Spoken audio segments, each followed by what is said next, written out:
Salut tout le monde! Aujourd'hui on se retrouve encore pour de la cuisine. Et pas n'importe quelle cuisine, je vais refaire la recette des gyoza de Louis-San. Donc Louis-San avait fait une vidéo avec sa maman. C'était la première vidéo où on voyait sa mère. Donc si vous connaissez pas Louis-San, c'est un franco-japonais qui fait des vidéos sur le Japon, mais pas que. Donc si vous voulez aller le voir, je vous mets les liens de sa chaîne. En tout cas, c'est des vidéos de qualité, donc je vous invite fortement à aller le voir si vous ne le connaissez pas. Du coup, qu'est-ce que c'est les gyoza? Pour ceux qui ne savent pas, les gyoza, on va dire que c'est des raviolis croustillants, comme disait sur Top Chef. Et normalement, les gyoza c'est originaire de Chine, mais les Japonais ont fait une recette et ça fait les gyoza. Alors pourquoi cette vidéo cuisine? Parce qu'en fait cette semaine était vraiment horrible, mais de chez horrible. Pour décompresser, je me suis dit, il faut que tu manges, Louisiane. Mais avant de manger, il faut cuisiner. Et je me suis dit, ah, ça fait longtemps que je voulais faire la vidéo de Louis-San des gyoza. Du coup, c'est ce qu'on va faire. On va partager l'expérience ensemble. Donc si c'est foiré, veuillez m'excuser parce que franchement, on sait pas où ça va nous mener. Soyez indulgents avec moi. On verra bien si les gyoza seront réussis ou pas. En tout cas, merci toujours de me suivre. Vous pouvez quand même vous abonner à ma chaîne si les vidéos précédentes et celle-ci vous plaît. Et c'est parti pour l'aventure. Première étape, pour faire les gyoza, il faut d'abord faire la pâte. Du coup, dans la vidéo de Louis-San, il disait que la pâte c'était 200 g de farine. Donc on allume notre petite balance et on va mettre 200 g de farine. Il nous faut 10 centilitres d'eau bouillante ou d'eau chaude et elle le verse tout autour de la farine. Bon alors je sais pas si ça va marcher. Oula, oula. Catastrophe.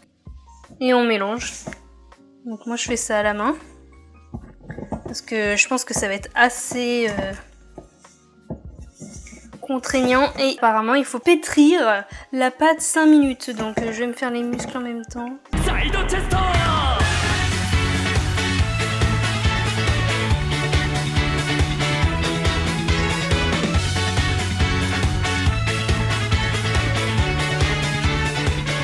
Voici à quoi ressemble ma pâte. On va la laisser reposer 30 minutes et ensuite on revient pour la détailler, etc.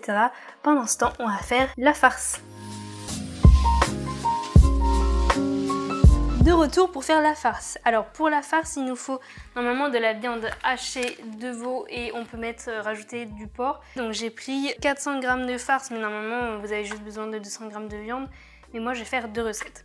Du coup après vous pouvez mettre un peu les légumes que vous voulez. Moi j'ai pris des feuilles de chou chinois, j'ai pris 2 gousses d'ail, un mini poireau, alors vraiment mini poireau, hein, 2 carottes et un oignon. Oh là là, il glisse celui-là, putain. Ensuite pour l'assaisonnement j'ai pris aussi un peu de ciboulette. On aura besoin d'huile de sésame, un peu de maïzena pour mettre dans la farce. Et il faut aussi du soja, de la sauce soja. Du coup, j'ai aussi pris du chèvre frais parce qu'en fait, je vais faire plusieurs recettes donc avec de la viande.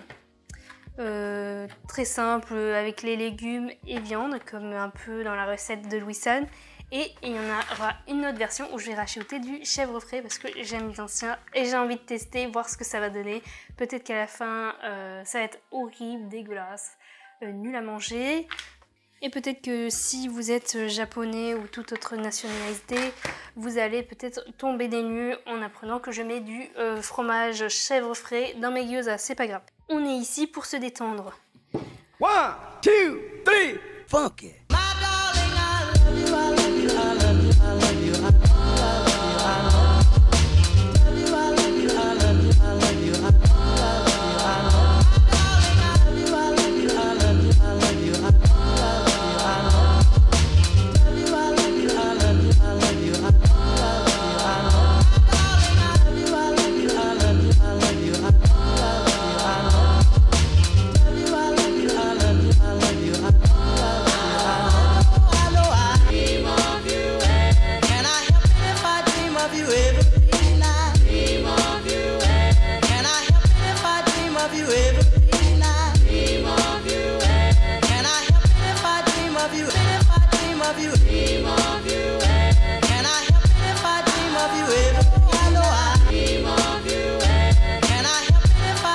you ever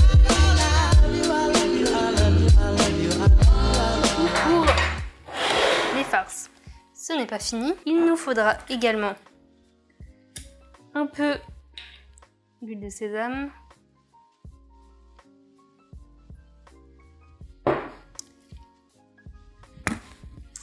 On va mettre une cuillère à soupe de sauce soja. On va rajouter un peu de maïzena. Du coup, chaque farce ressemble à ça. Donc celle-ci, c'est que à la viande.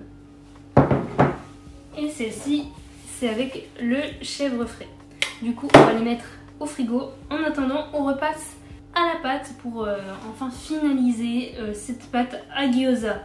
Donc c'est parti, les loulous, on y va! Voici à quoi elle ressemble. Et on va devoir en faire deux sortes de boudins. Du coup, je vais mettre de la farine sur mon plan de travail, sinon ça va coller. Alors, quand on a fait notre pâte, on prend notre pâton et on va le rouler en rondin. Il faut qu'il soit donc assez grand pour qu'on puisse le découper en deux. Et avec les deux parties du rondin, on va pouvoir le découper en 10 parties. Du coup, il faut que ça fasse au total 20 gyoza. Alors, on l'étale bien, on prend son petit couteau, on coupe le rondin en deux. Donc je vais vous montrer à quoi ressemble un peu le rondin. Voici à quoi il ressemble, mon petit rondin. Voici, il est trop mignon. Bref, ensuite on le découpe en 10 parties, en 10 petits bouts.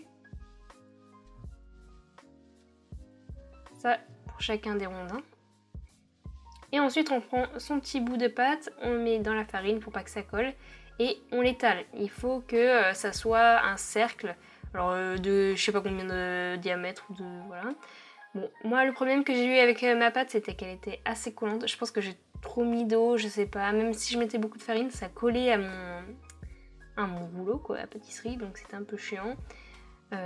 Donc on étale la pâte pour que ça fasse des cercles, des ronds quoi. Mais regardez la taille de ces cercles. Je sais pas ce que j'ai foiré, mais bref. Alors il faut que la pâte soit fine, mais en même temps pas trop, sinon ça va tout craquer. Et on fait ça ainsi de suite avec nos petits pâtons de pâte. Ensuite pour le pliage, on met sa farce au milieu de la pâte. On prend un peu d'eau pour que ça colle tout autour et après on plie. Alors je vais vous mettre un extrait de la vidéo de Louison parce que moi le pliage c'était de la merde, j'y arrivais pas. Enfin je suis nulle, ma pâte collait trop, c'était pas possible, elle se déchirait un peu. Donc voici à quoi ça ressemble, très moche. Et avec de l'eau et on ferme. Et par contre on doit plier en 4 fois. Moi, je vais... 4 fois, c'est compliqué. Et, Né, et puis fermez bien fermé. Et là. La classe, putain.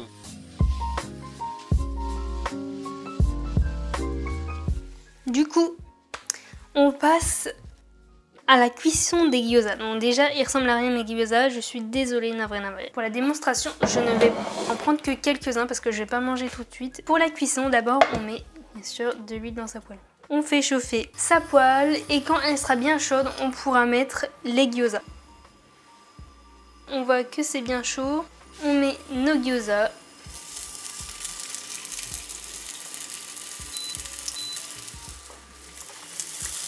Donc il faut qu'ils soient bien saisis dessous. Et ensuite, on les cuira à la vapeur. Vous voyez là? C'est bien croquant. Hop. Et après, on attend que l'eau s'évapore. Il faut attendre qu'il n'y ait plus d'eau.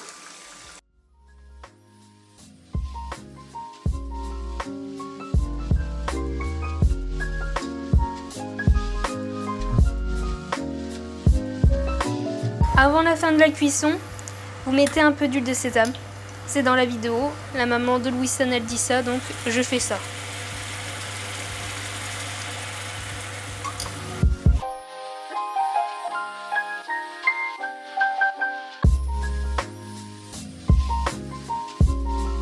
Voici à quoi ressemblent des gyoza après cuisson.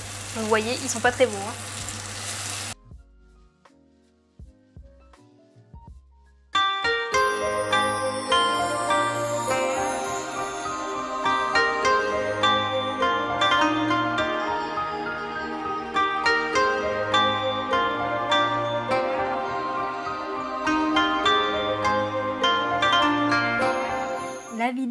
sont terminés. Alors vous avez pu voir la gueule de mes gyoza, ils sont vraiment très beaux. N'hésitez pas à liker, partager, commenter la vidéo, ça me fait toujours plaisir.